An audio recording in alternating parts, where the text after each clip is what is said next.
He stood at the crease like no one else in cricket, chest open, eyes unblinking, daring the bowler to try him. To some, his stance looked awkward. To others, it was pure defiance. For over 2 decades, Shivnarine Chander Pal turned that defiance into runs, and that fight into legend. This is the story of the crab, who became the tiger.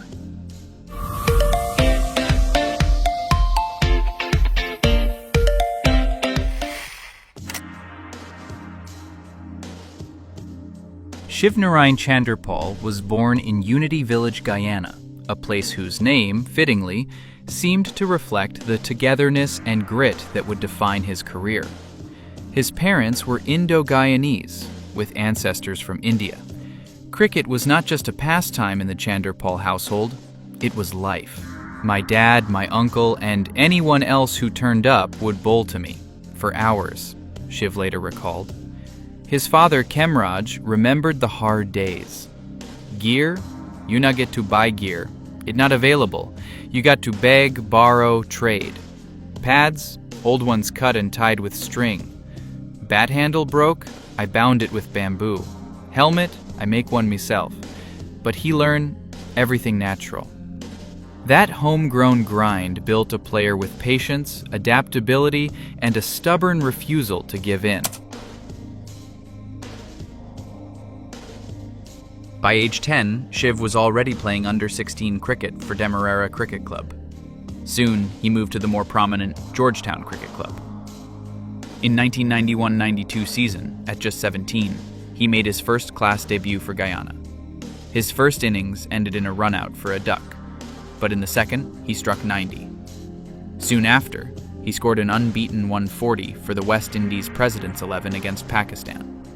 That year, he also toured England with the West Indies under-19 side, averaging a staggering 124. His domestic form only strengthened the whispers. A West Indies cap was coming.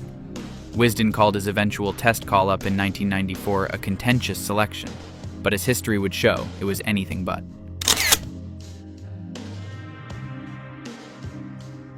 His debut came at Border Guyana, a home test, the perfect stage. Selected as an all-rounder, he bowled 16 overs without reward. But the real moment came when he walked out to bat for the first time. Writer Ian MacDonald later described it. This pinch-faced boy in big pads, how could he last a ball? Yet the first delivery from Chris Lewis, he let go, calm as you like. His test career was underway. Shiv didn't just survive, he thrived, making 62. Across the series, he scored 288 runs at 57.6, including 3 more 50s. His place was secured. Later that year, he debuted in ODIs against India, though it took time for him to find his rhythm in the shorter format.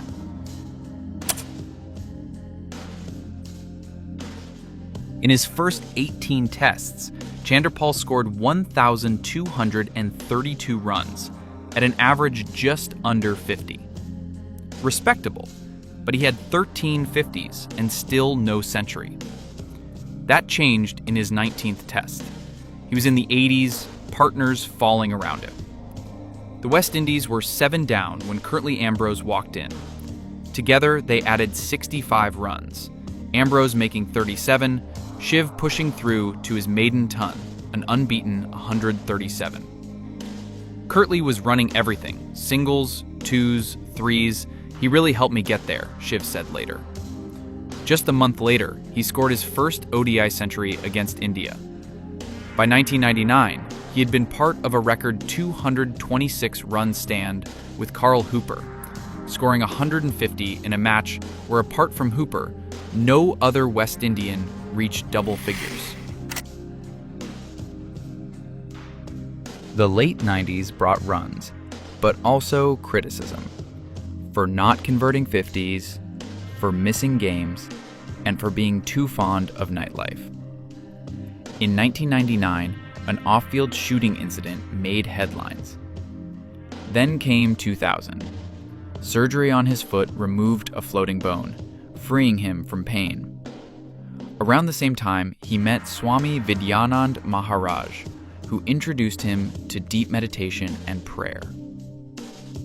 Shiv began traveling with idols of Lord Shiva, Hanuman, and Krishna. Morning time, before I eat, before I do anything, prayers to Lord Shiva. In the evening, I meditate, clears everything. That year, he scored centuries in 3 of 5 tests against India, batted 1,513 minutes between dismissals, and began a career-long habit of batting for over 1,000 minutes without losing his wicket, something he would do 4 times. In 2003, against Australia, he smashed a 69-ball test century, the 3rd fastest in history at the time. In the same series, he batted with a broken finger during the highest successful chase in Test cricket, 418 runs. By 2004, he was producing knocks like 128 and 97, unbeaten in both innings at Lord's, even as his team struggled. When sponsorship disputes sidelined 7 key players in 2005, Chander Pal was named captain.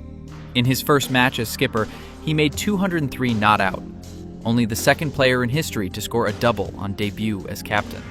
But results didn't follow. In 30 matches across formats, West Indies won just 3. Ian Chappell called his leadership predictable and reactive. Less than a year later, Shiv stepped down. "I preferred batting, focusing on my own game instead of worrying about everything," he said.